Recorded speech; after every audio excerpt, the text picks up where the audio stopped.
وإذ قلتم يا موسى لن نؤمن لك حتى نرى الله زهرة فأخذتكم الصاعقة وأنتم تنظرون।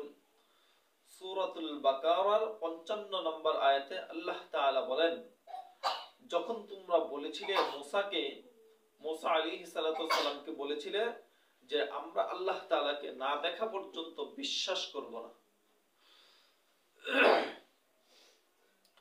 তখন মুসা আলাইহিস সালাতু ওয়াস সালাম বনি ইসরাঈলদের 70 জন ব্যক্তিকে, নেতৃস্থানীয় সর্দার যারা, গোত্রের সর্দার যারা, তাদেরকে নিয়ে তুর পাহাড়ে গেলেন। তুর পাহাড়ে যেয়ে যখন আল্লাহ তাআলা মুসা আলাইহিস সালাতু ওয়াস সালামের সাথে কথা বলেন, তখন বনি ইসরাঈলরা এর উপরও আপত্তি করে বসে যে আমরা তো আল্লাহ তাআলাকে দেখি নাই, তুমি পর্দার আড়াল থেকে কার সাথে কথা বলেছ, আমাদের সাথে কথা বলেন না কেন? যখন বনি ইসরাঈলরা এর উপরও আপত্তি তুললেন, তখন আল্লাহ তাআলা তাদের উপর অসন্তুষ্ট হলেন, তাদের উপর রাগান্বিত হলেন, তাদের উপর আল্লাহ তাআলা গজব দিয়ে দিলেন।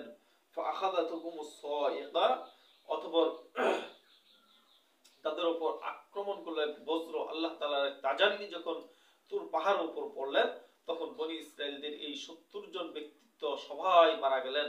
মুসা আলাইহিস সালাতু ওয়াস সালাম আল্লাহ তাআলার কাছে দোয়া করলেন যে আল্লাহ, এই বনি ইসরাঈলের সর্দার ব্যক্তিত্ব, যারা নেতৃস্থানীয়, যারা সর্দার, যারা কওমের নেতৃত্ব দেয়, তাদেরকে নিয়ে আমি তুর পাহাড়ের মধ্যে আসছি, এখন সবাই মারা গেলেন, আমি তাহলে বনি ইসরাঈলদের কাছে যাই কি বলবো? আর তারা তো আমার কথা বিশ্বাস করবে না। আল্লাহ তাআলার কাছে কান্নাকাটি করলেন, দোয়া করলেন, আল্লাহ তাআলা এদেরকে আবার পুনরায় জীবিত করলেন। জীবিত করার পর তারা মুসা আলাইহিস সালাতু ওয়াস সালামের সাথে কওমের কাছে চলে আসলেন, তাওরাতকে গ্রহণ করলেন। এরপরেও বনি ইসরাঈলরা বিভিন্ন সময় মুসা আলাইহিস সালাতু ওয়াস সালামের সাথে অনেক উদ্ধতপূর্ণ আচরণ করেছেন, অনেক ধরনের কথা বলেছেন। এরপরেও কিছু সংখ্যক লোক কি করলেন, যারা গো-বৎসর পূজা করেছিলেন, তখন আল্লাহ তাআলা মুসা আলাইহিস সালাতু ওয়াস সালামকে জানাইলেন এই যে 70 জন ছিলেন, তারাও ছিল গো-বৎসর পূজাকারীদের একজন। আল্লাহ তাআলার পক্ষে তাদের আরেকটা শাস্তি হয়ে গেল, এবং এই শাস্তির বিনিময়ে আল্লাহ তাআলা তাদেরকে মাফ করলেন এবং তাদেরকে পুনরায় জীবিত করলেন। জীবিত করার পর সর্দার কওমের কাছে যারা চলে আসলেন, আয়েশা তারা দাওয়াতের কার্যক্রম করলেন। এইভাবে বনি ইসরাঈলগণ বিভিন্ন জায়গাতে মুসা আলাইহিস সালাতু ওয়াস সালামের সাথে উদ্ধতপূর্ণ আচরণ করেছে।